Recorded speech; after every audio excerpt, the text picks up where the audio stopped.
Greetings, everyone. Hope all of you are having an absolutely fantastic day. We got a lot of new information regarding Dragon Age Veilguard yesterday, and I want to go through all of it. They gave us two separate videos, so I'm going to do the same thing, split my content across two separate videos, and then this one will specifically go over what they provided regarding our companions. Before we get into the details, I want to say straight up, I think this is some of the best marketing we have seen for the game thus far. And I also think the character models have never looked better. I hope Bioware had a really serious conversation with IGN, because the difference between the way custom Qunari are portrayed in this video compared to the one that IGN used is pretty much night and day. And yet, once again, the darker skin tones just look better in this game. So odd, but hey, I'll take it. A few other general things I want to get out of the way. I've already mentioned the Qunari look way better, but they also showcased a character who had really long hair, and it looks very good. One scene where the hair started on her shoulder and then slowly dropped down was definitely impressive. And like I've said in earlier videos, the hair just looks way better than what we had in Inquisition. Big kudos to Bioware for that improvement. It was also mentioned in this video that party members level up by you getting to know them better, which I thought was very interesting. So it appears that by unlocking certain details or perhaps completing their quests, we'll be able to get skill points that can then be used to level up the party members in whatever way we prefer. It'll be interesting to find out how that's actually implemented in the game.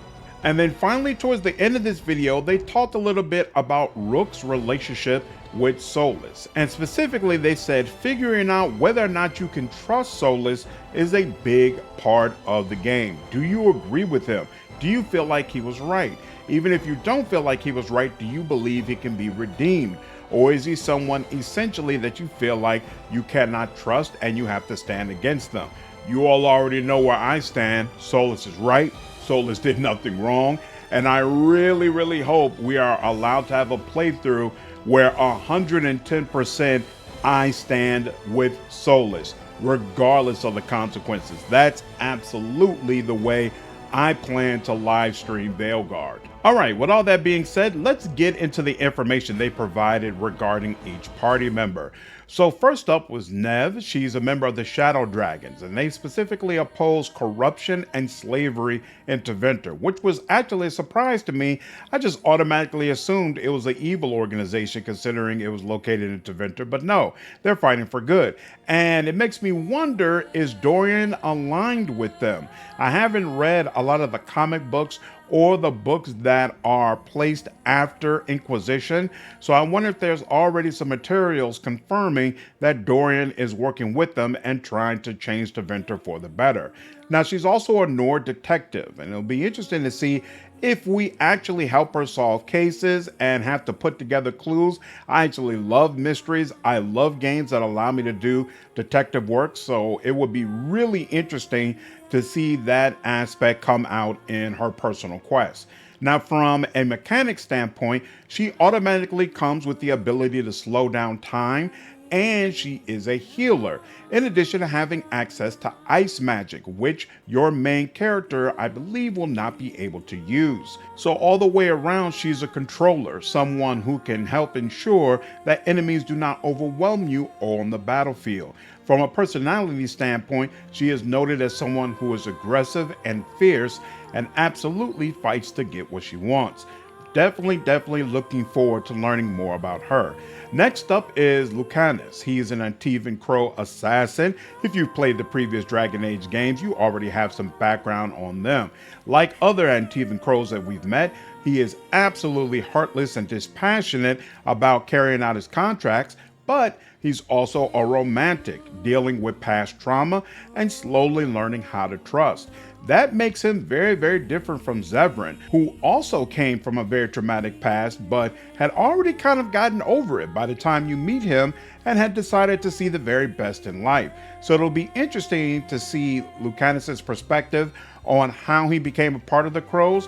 I believe it was already been mentioned that he actually is part of the royal line of Antivan Crows, so he might not have just been taken as a boy the same way Zevran was. Definitely interested in seeing what his perspective is going to be.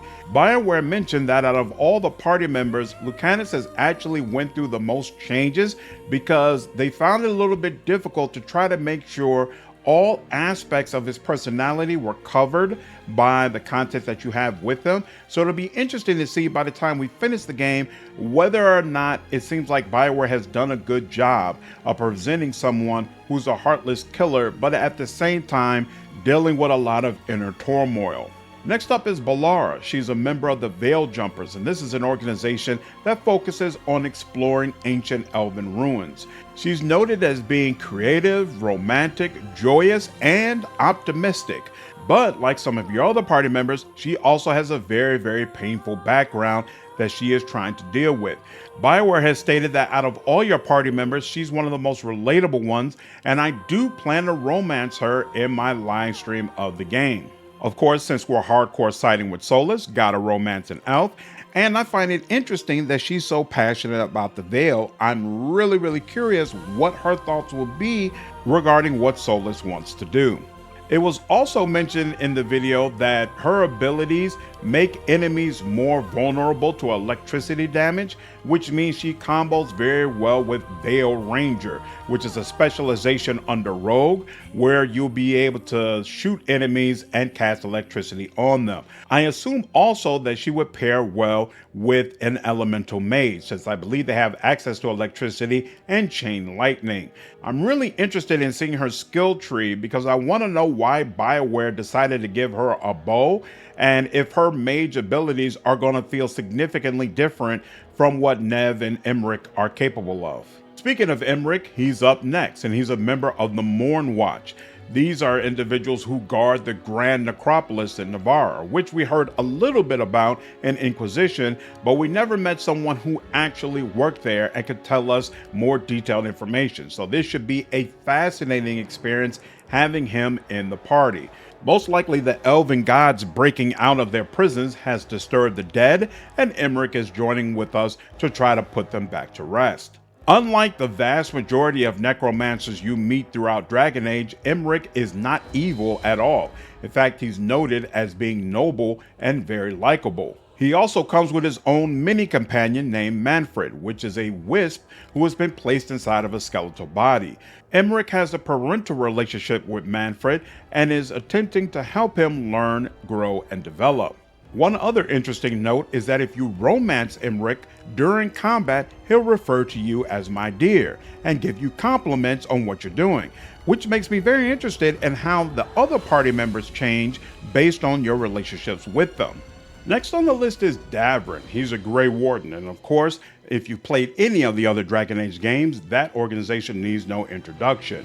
Consistently, their armor looks absolutely fantastic in Veilguard. I know I've said that a bunch of times, but I'm going to say it a bunch of times more because, man, it just looks fantastic.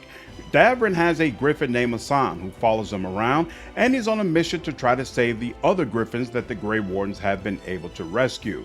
A lot of thought has been put into how Asan is going to be deployed in combat, especially when you're fighting indoors as opposed to out in the open. Davon trains and interacts with the other griffins, and he's slowly trying to learn the lost Grey Warden art of training the griffins to be more skilled combatants. Out of all your party members, his content will have the most callbacks to Dragon Age Origins. Next on the list is Tash. They are a member of the Lords of Fortune, which is a group of treasure hunters and dungeoneers from Rivain. There absolutely has to be a cameo from Isabella somewhere in the game in relation to this group, and I absolutely cannot wait. Tash is also a renowned dragon hunter, which should be fantastic for our group considering it seems like we're going to face quite a few dragons. Tash has a soft side and is on a journey of self-discovery in the game. Also, supposedly, they have the steamiest romance scene out of all of your companions. In the IGN video, Corinne refers to Tash as a they, so even though I've been referring to Tash as a she, I'm no longer sure that's actually the case. I guess we'll get more information about that when the game comes out. Next up, we have Harding, and obviously, Harding is a member of the Inquisition. BioWare was actually surprised by how much fans liked her in that game, and so it became a no-brainer to include her in Veilguard. You could flirt with Harding in Inquisition, but you couldn't have a full all-out romance. Out of all of your party members, Harding has more information about Solus and what the Inquisition has been doing for the last 10 years. It's been a really hard decision for me trying to figure out whether or not I want Harding or Davon as my third party member when I live stream the game. Of course, Davon makes sense being an elf in an elf-focused Solus type party, and of course he's going to have all those callbacks to Dragon Age Origins, and he's a warrior, so it's going to be nice having a tank who will draw all that heat. But on the other hand, I love the idea of my character having a lot of information about who Solus is and what's going on with the Inquisition, pulling them in closer, and it makes me think maybe I should have Harding on the crew instead. I don't know. Leave your thoughts down below if you all have any comments on who you feel like is going to be a better fit with me and Bolara.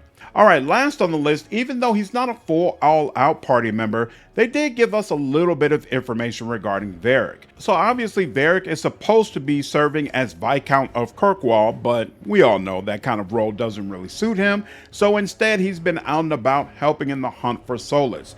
He feels personally responsible for Solus because he considers him a friend and wants to see the very best in him, but at the same time faults himself for not seeing Solus for who he really was and stopping him from causing all this loss of life. This has caused Varric to start doubting himself and on some level doubt whether or not Varric can be redeemed. That's all the information BioWare has provided thus far regarding the companions we can pair with in the game. I thought this video was great. I thought all the different factions and groups were really cool. I think it's going to be very interesting to see how each one of them intertwines with the story and what kind of role they have to play. And I think it's going to be a really cool experience getting to know these characters better. Will they live up to the standard that has been set by previous Dragon Age games? I can't really say yet, but it's certainly big shoes to fill. I can't wait to find out when the game is released. As always, leave your comments down below. I'd love to hear your feedback, and I hope you enjoyed this video. Take care.